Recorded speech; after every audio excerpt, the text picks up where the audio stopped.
Hello and welcome back to the Knitweekend YouTube channel. I'm Haley and this is an episode all about my 2024 spring knitting plans.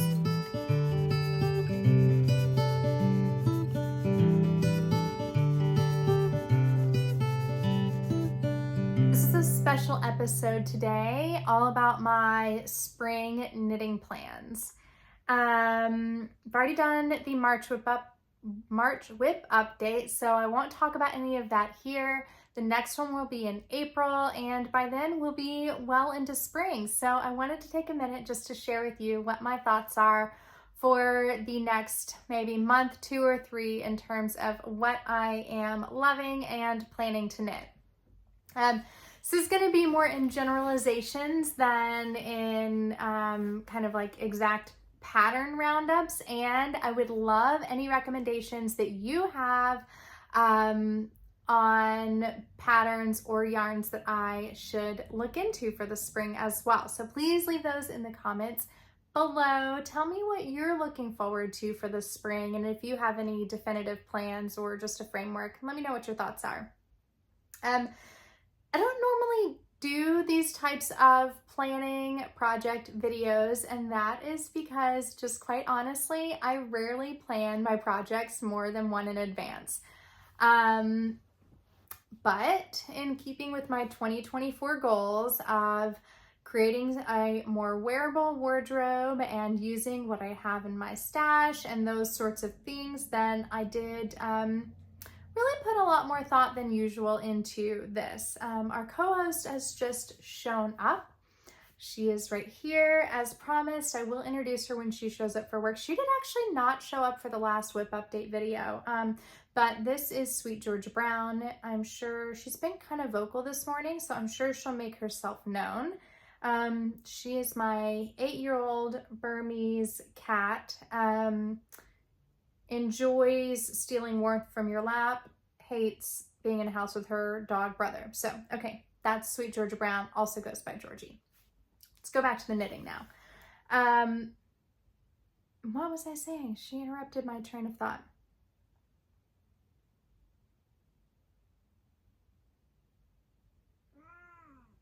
Got it. Exactly. I think the best place to probably start is my color palette, and I will pop that up for you here. Gonna move out of the browns and beiges that I usually lean toward, and head more into a gray, navy, and cream palette for my neutrals, along with a couple of pops of color, blood orange and lime green. I also still have my Clover Green from last spring, which is why I decided to wear this today. By the way, this is the Laulu Shawl from Sari Nordlund. And I have knit this up in Knitting for Olive, Merino soft silk mohair held together in the colorway Clover Green. I actually knit this on my trip back from Knitting for Olive. So I purchased this there in person because it was a little bit out of my comfort zone. But that has in turn inspired me to accept more pops of color into my wardrobe. Not to mention that I spent a lot of time feeling down the past couple months, or past several months. And I just think embracing some colors that I wouldn't normally do are gonna add a bit more kind of joy and fun to my spring. So as far as the grays, I already have all of those in stash. They're here. I've got a lot of gray. This one I must knit for spring. This is Lavender Loon.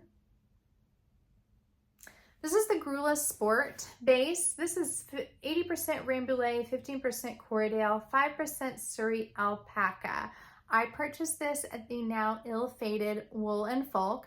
She did have this in lots of hand-dyed colors, and that is what she is known for, but I am a natural girl. So the texture on this, it's a mill spun yarn, just really captured my heart, and I don't have to alternate skeins because it's all natural. I did, however, choose 3 or 4 skeins that were the closest in color because some of them did kind of err a little bit on the darker side. So this is one option for the gray. Another one also purchased on travels is Hillesbog Ask. This one is definitely a lighter, more of a like very, very light, almost white gray. And then my final gray, also from Stash, my Holst Garn Super Soft Cone, and also knitting from Olive in the colorway Morning Haze, to be held together. So those are the gray options. And those, like I said, already in Stash. On the navy, you've seen my must-have cardigan. I mean, it's a lot of navy, and I'm not sure that I would get another navy knitting project in, but navy is just a great base as far as pants or striped tops or something like that to wear. And the blood orange. Let's talk about that for a minute. So I'm thinking more blood orange or persimmon. This is a very bold color, very out of my comfort zone. The yarns that I'm looking at here are Knitting for Olive in the soft silk mohair and merino held double, or Gepard Garn Woolia and Kid Sita. So I think both of those would be very fun to work with. Well, the Knitting for Olive I've worked with, but I also think that the Gepard Garn would be a fun new adventure. Neither of which are readily available here, so I will have to order them. I think both of them are available at Garntopia, so we'll see.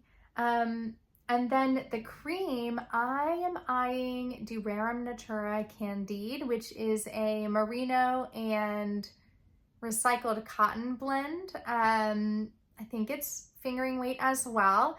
And that again would be held with a mohair too.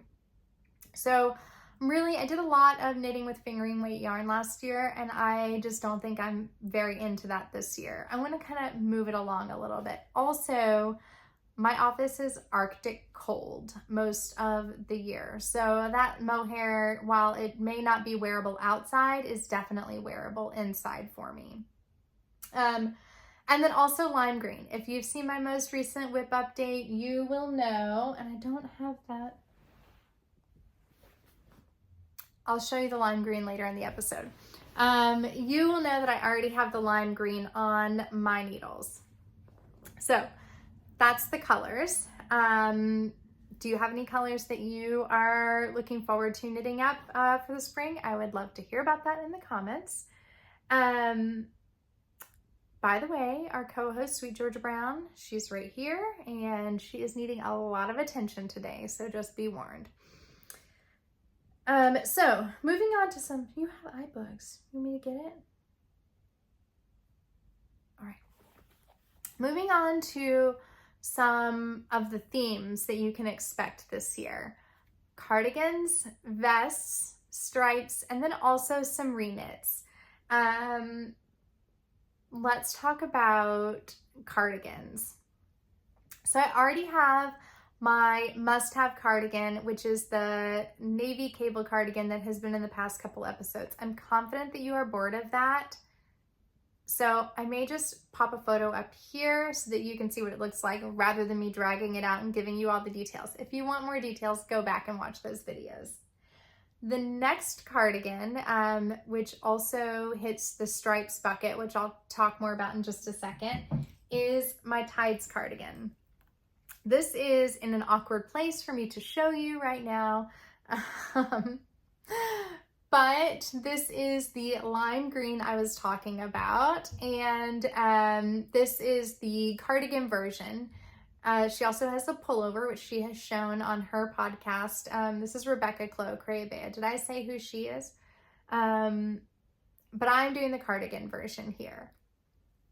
And then the other cardigan that I'm looking at that I'm really admiring as of late is the new cardigan from My Favorite Things Knitwear. I don't know, it's cardigan number 157. I'm not sure. But it's the one with the saddle shoulder and the toggles. And guys, I can picture this one in the blood orange or persimmon. This is the one that I would use the Gepard Garn Woolia and Kid Sita for. And I am hardcore loving this cardigan. It has those fun details that you don't see in a lot of other projects. And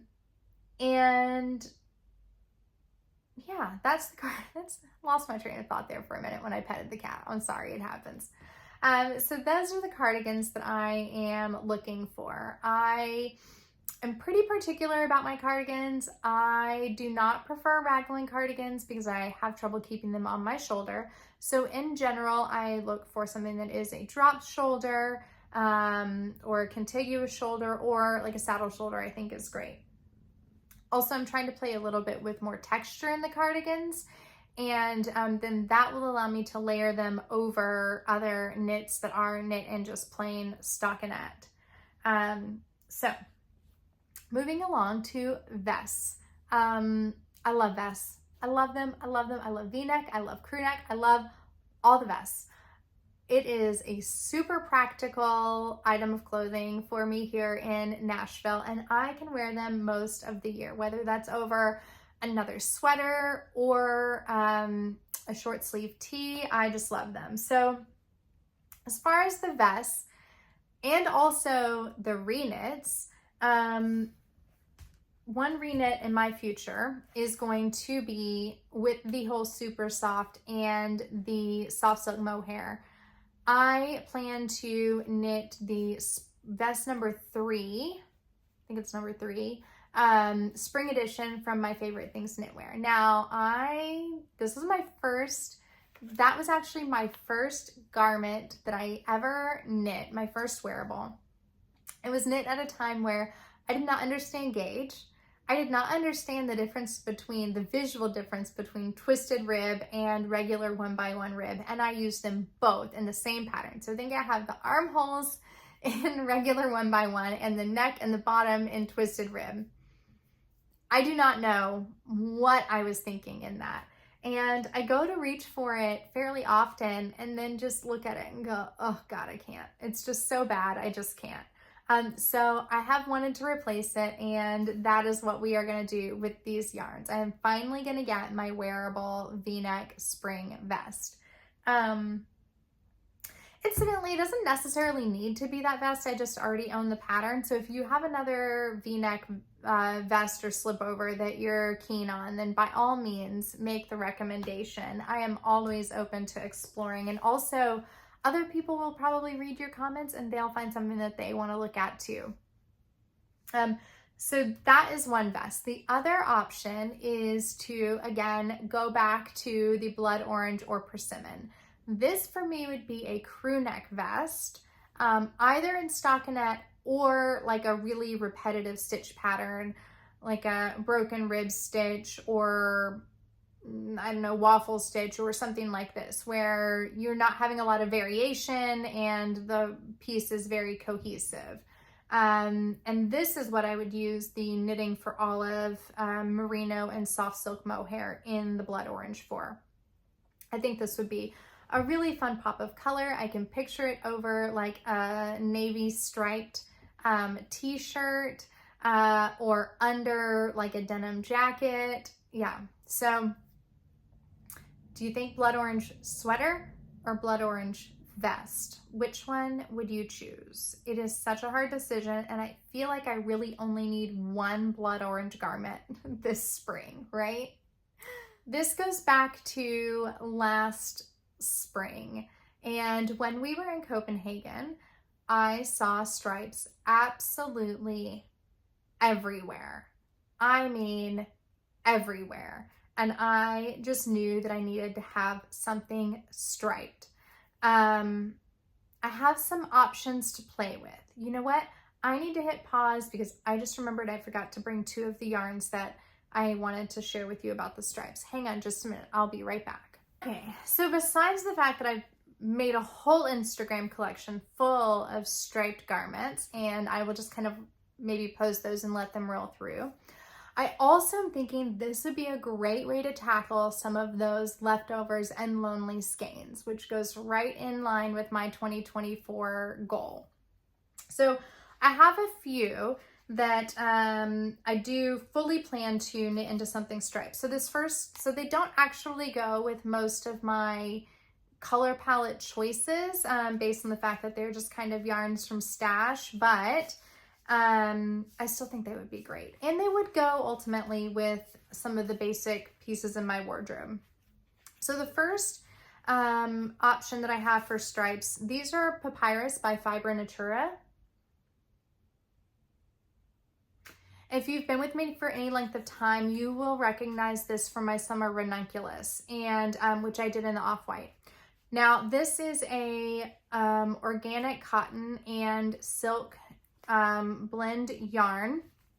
Not the biggest fan of knitting with cotton, as you know, but this actually was such a pleasure to work with. Very, very easy, very, very soft on my hands. And I don't have enough of either of these colors, and they are discontinued to knit a full garment in a single color, so it is going to have to be striped. I'm thinking somewhere along the lines of maybe the Thea tank from Suzanne Mueller, something kind of basic like that for these. And I think it'll probably be a tank top because the quantity that I have is gonna maybe not allow me to have sleeves. That one incidentally is not a striped tank, but I would probably take inspiration from some of these striped patterns in my collection to be able to knit it. The other options that we have for stripes, which I would pair with probably either a light gray or a cream yarn. I have two of these, which is Sandusgarn Sunday, and I would hold this double. I'd probably look to do something more at a DK weight gauge with 2 strands of this held together, and then also either a DK weight yarn or 2 other strands of a DK weight held together. I think this would look really great with the cream or with the gray. And then also my Clover Green. I still have some of this left. This, I actually have the Mohair as well. And so again, I think holding these together, probably in the form of a tank top. I'm not sure that I would have enough to do something long sleeve. I could maybe get away with a t-shirt.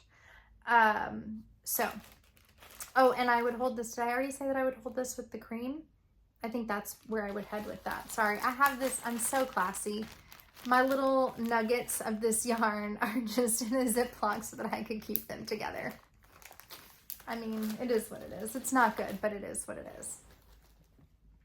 And then one more reknit, which brings me to my cream yarn choice that I would like to knit with the Durarium Natura Candide and a Mohair held together, is my Collett tee. I have knit this once previously, and it is more in a fall colorway.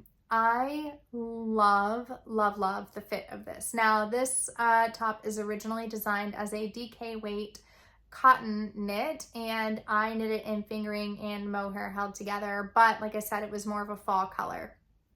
I just want something basic, something easy for layering, and I think this is it in a cream, non-cotton. And that will just make me able to wear it more throughout the other seasons as well. So that's some idea of what you can expect from me for my spring knitting. We will see how closely I stick to it. I make no promises. And also how many projects I actually can kind of get through before the height of summer hits. So you can hold me accountable, you can check in, but more importantly, I would love to hear all of your ideas in the comments below. Let me know what colors you're into, what patterns you're eyeing, if there's anything that just screams spring to you.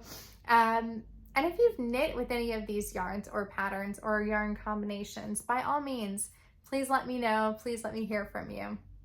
All right. Well, I guess that brings us to the end of the spring knitting plans video on the Knitweekend channel. So do all the podcasty things, give it a like, hit subscribe if you don't already. You know what? If you've watched more than 2 videos and spent this much time with me, then please just hit that subscribe button. And we'll just see you next time. Thanks for hanging out.